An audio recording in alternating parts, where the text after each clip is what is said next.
Before you can buy a franchise, the franchisor must provide you with their FDD, their franchise disclosure document. It's made up of 23 distinct items that are dictated by the Federal Trade Commission. And as a former franchisor, I can tell you they run 200, 300, 400 plus pages and are often overwhelming. I'm going to walk you through all 23 items. The FDD follows a fixed order, the same 23 items in the same sequence for every franchise in the U.S. Once you know the layout, you can read any brand's disclosure documents. We're going to group the 23 items into the 5 questions that they answer for you. Group 1. Who am I dealing with? Items 1 through 4 are about the franchisor itself. Item 1. Who are they? The name of the company, any parent companies, and any brands that may have come before it. Item 2. The people running it. This is the leadership team and their background. Item 3, litigation, and item 4 is bankruptcy.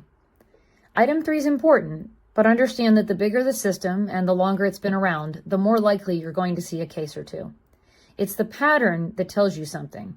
Are you seeing franchisees suing the franchisor and or vice versa? Both speak to strained relationships, and it's important to look into these further. Group 2. What will it cost me? Items 5, 6, and 7 are the money. Item 5 is the initial franchise fee, what you will pay to get into the system. Item 6 are all the other fees, royalties, brand fund, tech fees, all the ongoing costs that you'll be paying to the franchisor. And item 7, the estimated initial investment. This is the all-in range that it'll take for you to open your doors and get started. 2 of these deserve your real attention, and for different reasons. Item 7 is all about affordability. Do you have the funding to get in, open your business, and stay funded in the early days? And item 6 is about profitability. Those ongoing fees will eat into your profit. Will you still make money with those fees involved?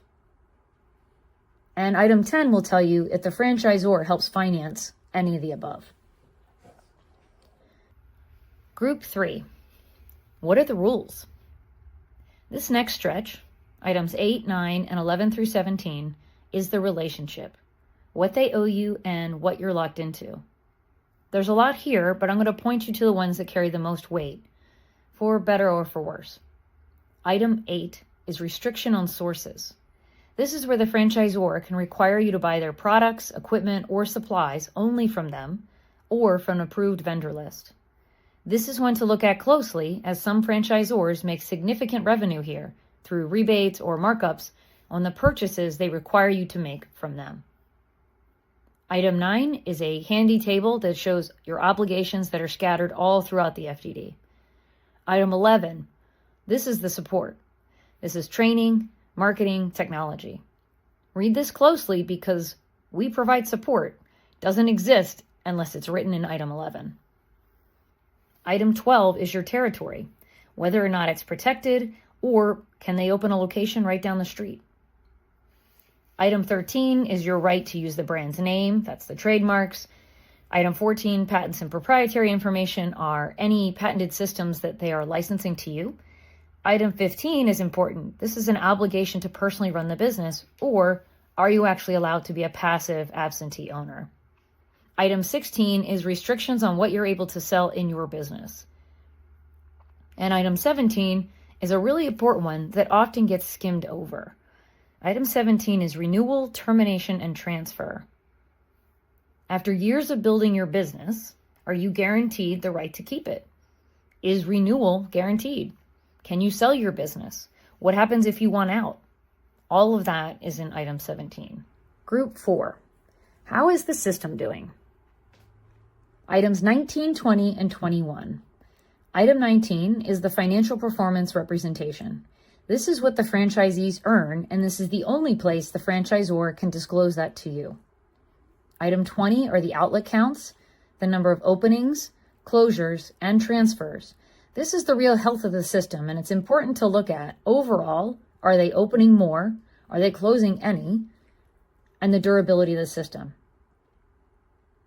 I go into these further in a video on each. So check out the next video if you're interested in learning more about item 19 or item 20.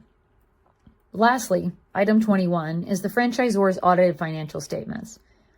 This does tell you the health of the franchise company, but it's usually not the whole story. The entities are kept simple and clean, and they're audited every year. 3 more for you to know.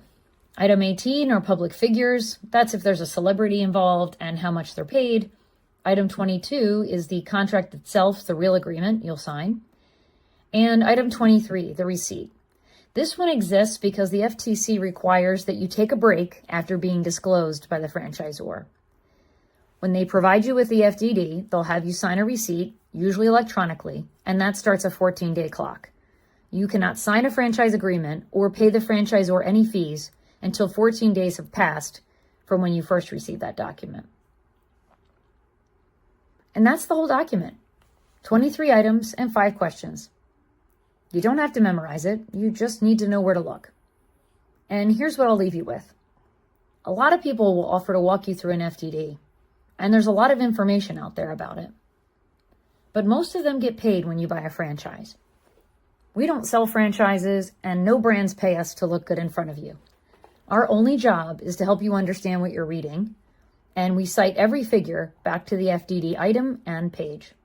We want you to be able to make your own call.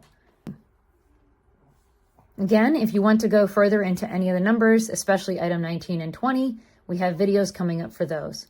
And of course, I recommend you go to ClearlyFDD to read up on any brand you're interested in.